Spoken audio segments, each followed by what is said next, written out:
Hi, good to have you. In an earlier lesson, we already dealt with how to put together a plugin, and that's actually done by using a simple command, plugin create. However, it's creating then a composer.json file and a couple of other files, and even though it's automatically generated, it's kind of like good to have a feeling for what is inside that specific file. So let's actually focus upon the composer.json file to see what kind of details are in there and how to treat all of these details. So first of all, there's always this name that should be in there, referring to your vendor name, the company name or the agency name that you're working for, slash, and then the name of your package. This is actually the name that people will also type in as soon as they would install your plugin through Composer. So then they would type in composer require swag / shopware 6 - example. And I personally always like to have my own personal company name in there before the slash, and then after the slash a prefix of Shopware 6, because besides Shopware I'm also developing other packages for other PHP applications. So I'd like to have them a little bit separate. A good description is good to have. A version is to be recommended. And now the Composer standard is actually to leave out the version number from the composer.json. And the reason would be that if an average developer is going to install your plugin by using Composer, most likely that Composer plugin or your plugin is going to be downloaded through some kind of Git repository, GitHub, Bitbucket, GitLab, etc. And within those Git repositories, we also have this tagging system lying around, which is allowing for versioning on its own. So for instance, if I would be releasing a specific version 001, I would tag that release within Git. So instead of actually using this version, I could use the tagging version within Git itself. And therefore, there's a best practice within Composer to leave out the version within the composer.json file. Well, actually, I'm not doing so. I'm actually writing a Composer plugin or a composer.json file specifically for Shopware and including that version anyway. It's showing that maybe within the Shopware ecosystem, this best practice for a generic PHP developer approach doesn't really apply. And why not?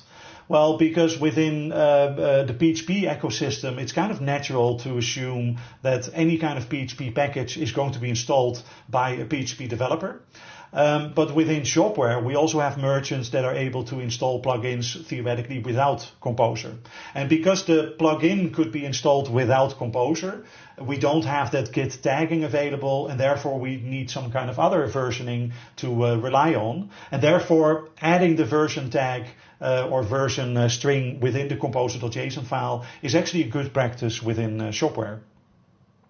Now, moving along the line, the type should always be Shopware-platform-plugin. Under Shopware 5, totally different story. There used to be a different type, so make sure to have the right type for the right Shopware version. And in this case, this is the version to be used with Shopware 6. There's a license, there's a couple of details like an author, and that's my name. And then it's also good practice to actually write down the requirements. This is not done that much yet by plugin developers yet. So if I open up an average Shopware plugin, often I see an empty or a missing require section. But it would be a really good practice to add in the requirements, starting with the requirement of the Shopware/core platform, so that actually the composer file of the plugin itself is already identifying with which versions of Shopware it's compatible. So thanks to this versioning, I could theoretically say that my plugin is compatible with Shopware 6.2 and 6.3, but not with 6.4. Additional requirements might be in there as well, like PHP platform requirements or other libraries that I'm depending on. So the more requirements I'm actually documenting, the more solid this plugin will be as well, especially when it comes to upgrades. That being said, let's move on, because there's another section that is kind of important as well, which is the extra section, which is specific to Shopware. Shopware itself has added 3 different things in here to allow for the Shopware application to make use of this Composer plugin. Shopware dash plugin dash class is referring to the entry point of our own class. And as soon as we dive into that PHP bit, you'll see actually what we're talking about. But every plugin always needs to have this PHP entry file, which actually is a Symfony bundle class. But that's basically what we refer to. And specifically here in this case, I'm also using a namespace, swag / example. Well, the double backslash is just because of the escaping within this file. But normally a namespace only has a single backslash. So swag / example is the beginning of my namespace, which is actually different from the format created by the plugin create command. So in an earlier step, we put together a sample plugin by running this command bin / console plugin create. And that would be creating actually a plugin with a namespace starting with swag example. So these two words at the beginning of the namespace put together. Personally, I don't like that. So what I always prefer is to stick to the Composer standard, where namespaces are beginning with a vendor name. The vendor in this case would be swag, Shopware Agentur. And then / example would identify the actual package name.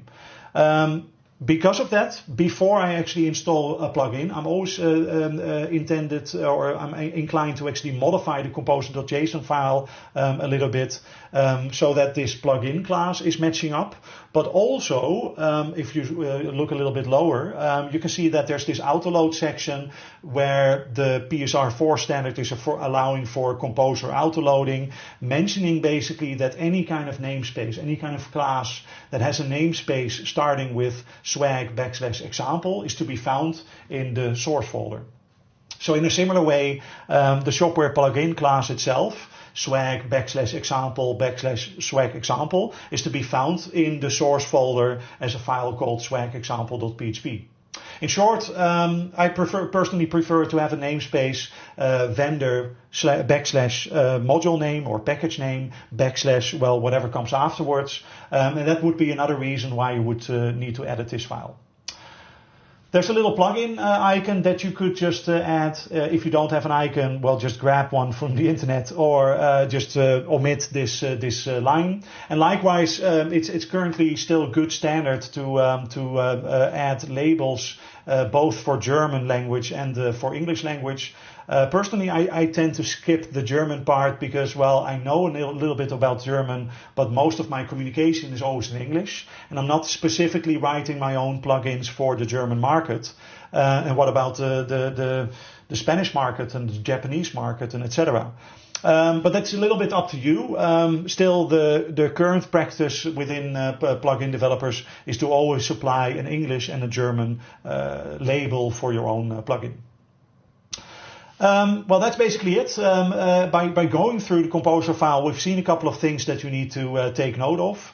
So for instance, personally, I always use this naming mechanism where I have my vendor name / package, and the package name itself always has a specific Shopware 6 dash prefix. That's a little bit up to you what kind of prefix, or if you want to have a prefix in the first place. But that's your own strategy if you want to come up with that.